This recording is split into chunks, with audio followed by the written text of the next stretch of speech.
The game is changing if you want to give your kids a financial head start. And it includes two of the newest tax rules that most people don't know about and very few are implementing, but time is of the essence. I do not want you to miss any potential compounding. I've got those new rules and more coming up.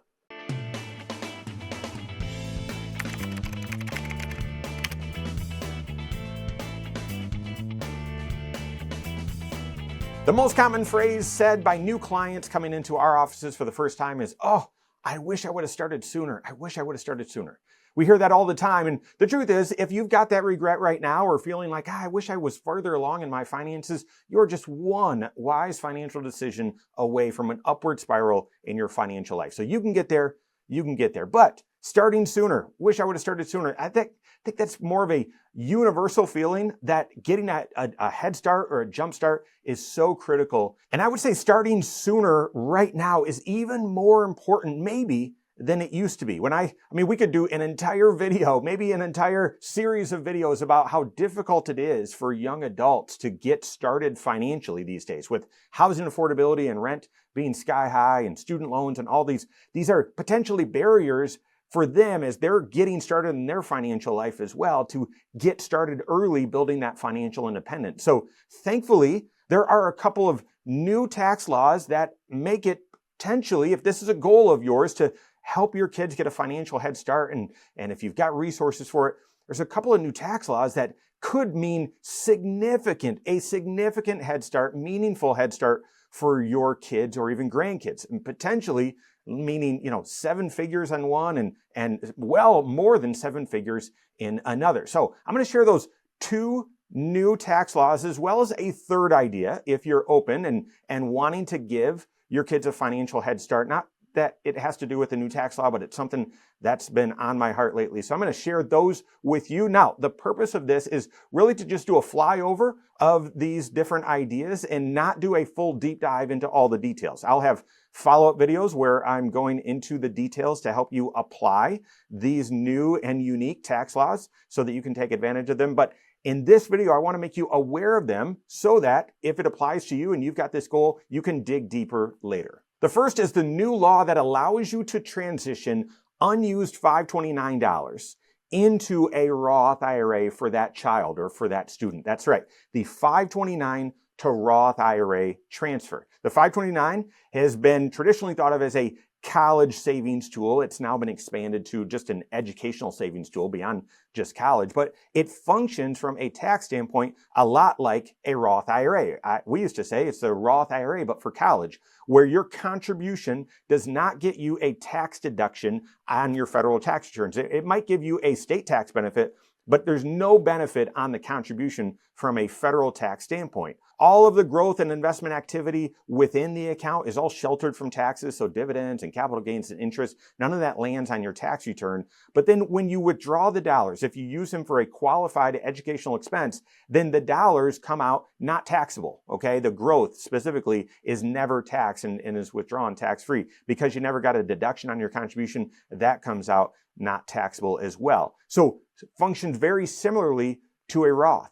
Well, here's the thing. Starting now, essentially just recently, you are now able, with a lot of red tape and a lot of rules, to transfer up to $35,000 over a lifetime from a 529 plan set aside for a particular student, so a child or a grandchild, into that child or grandchild's Roth IRA. Now, there's a lot of rules. Again, $35,000 over your lifetime, or that's the maximum that you can do, but it also is subject to the annual contribution limits. So right now, that contribution limit is $7,500 that can go into a Roth IRA. So at most, you could do $7,500 a year. The 529 plan needs to be open and around for at least 15 years, and the money that you transfer from the 529 to the Roth can't be contributions or growth on contributions made in the last 5 years. That's this rule's 5-year rule. So a lot of red tape, and that's just, again, a flyover, but here's the potential. $35,000 into a Roth IRA for your child, let's say, by the time they're 25 years old, that potentially invested and earning 8% annualized rate of return, that can grow to over $800,000 by the time they're ready to retire. Depending if they retire in their late 60s, that could be well over $1 million. The potential is significant, and because it's 529 to Roth, and then all of that growth from then on is in the Roth, all of that comes out tax-free. Wildly, wildly effective at helping your kids have a financial head start as they're saving up for their financial future and for their financial independence. Work with your certified financial planner on that. If you want to know more of those details, see if it applies to you, understand all of the red tape and potential creative funding strategies as well. Next is the brand new 530A accounts, more commonly known as Trump accounts. And at the surface, these were just introduced, by the way, in the new tax laws that were passed last July. And at the surface, I didn't like them. There's a lot of things not to like about it. And yet the more details that emerged, a planning strategy is emerging that potentially could mean this strategy, if funded, and I don't know if you've got the resources or have the desire to do it, but if funded, could mean to millions of dollars for your kids by the time they reach retirement. And if done effectively, potentially all tax-free. So what the headlines were for these 530A accounts or Trump accounts is that, well, you can open up this account, and for kids born between 2025 and 2028, there'd be an $1,000 deposit into them. And that seemed like, well, that was the benefit. That'd be the only people that would use it because it's going to be accounts held at the Treasury. So it's sort of disconnected from the rest of your financial life, potentially. You'd only have very few investment options. And listen, there's no tax benefit for putting money in. And it's tax sheltered while it grows, but when you withdraw the dollars, it's taxable at ordinary income tax rates, all the growth is. So why not just put the money in if you've got those resources, why not put the money in a taxable account where it's growing and you only pay capital gains tax?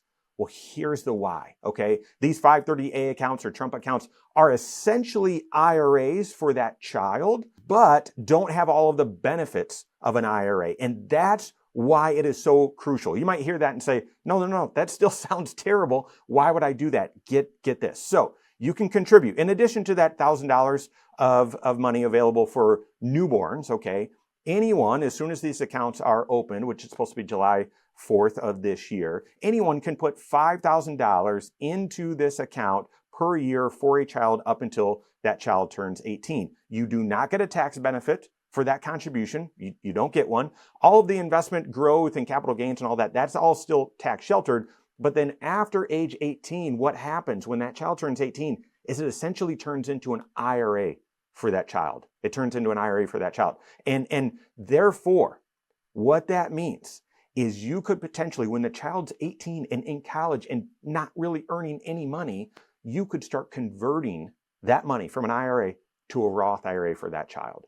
Think about it. If you contributed $5,000, even for just 10 years, and I know this is a lot of resources, so not sure if this makes sense for a ton of people, but $5,000 a year over a 10-year time period between, when your child is growing up and until they're age 18, and say it didn't grow at all, you've got $50,000 in that account. You start doing Roth conversions on that where the growth is taxable. How much growth is there? Again, in that example, there's none, but let's say there is some growth, but your child doesn't have any other income. They're in college. And so there's very little tax or maybe no tax on that. Pretty soon, after just a few years of conversions, they've got a huge kind of head start in their Roth IRA that can grow compound over the rest of their career. Guys, doing the math on that, at an 8% average annual return, that could be millions of dollars by the time your child reaches their retirement age. So extremely, extremely beneficial potentially if you want to use it as such. So work with your certified financial planner on that. Details are emerging as we speak. You can open an account or basically raise your hand and say, I want an account open when you file your tax return this year.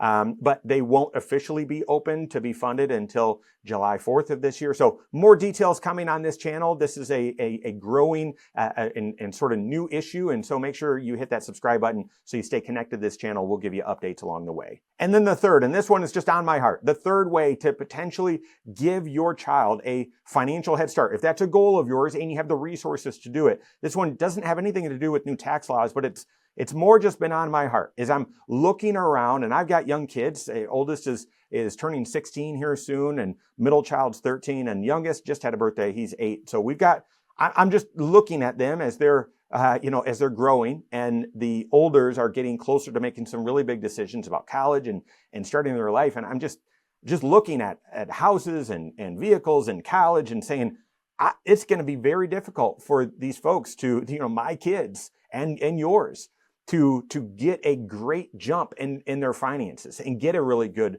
head start. And so one of the things that we've been talking to some clients about is maybe a new goal of helping your kids with a down payment of a house.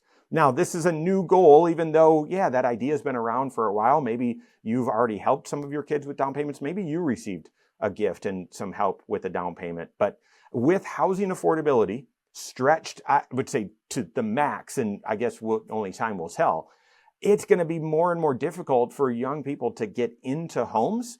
And with rental prices at these, insane levels as well, it's going to be harder for them to save up for that down payment. So a potential idea is to incorporate this goal in with your other financial goals and consider creating a separate savings account where you're going to set some money aside for your kids and for a down payment of a house when they reach a certain level of financial maturity. I'm not saying right out of college. I'm saying, when you feel that they're ready and they have a goal, they're stable enough, they have a goal of buying a house, that you've got some resources there to help them with the down payment. That so that they can get into home ownership early. And you want them to do it responsibly, not buy too much home, and be aware of the maintenance costs and make sure they're doing it with the 3 bank account system, so they've got structure to come up with the cost that home ownership inevitably entails, but helping them with the down payment so they can benefit from home ownership and inflation along the way. That is a third way to potentially consider helping your child and children with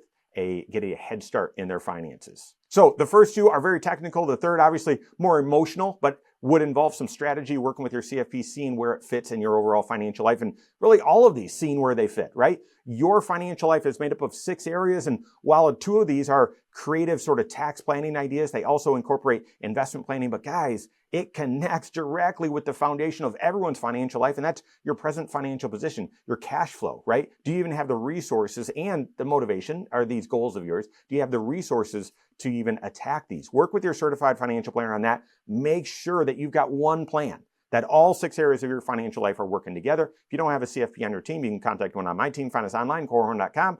That's Korhorn with K, wisemoneyshow.com. You can find us there as well, or give us a call, 574-247-5898. All right, there you have it. Go out and take your next wise step in your financial life.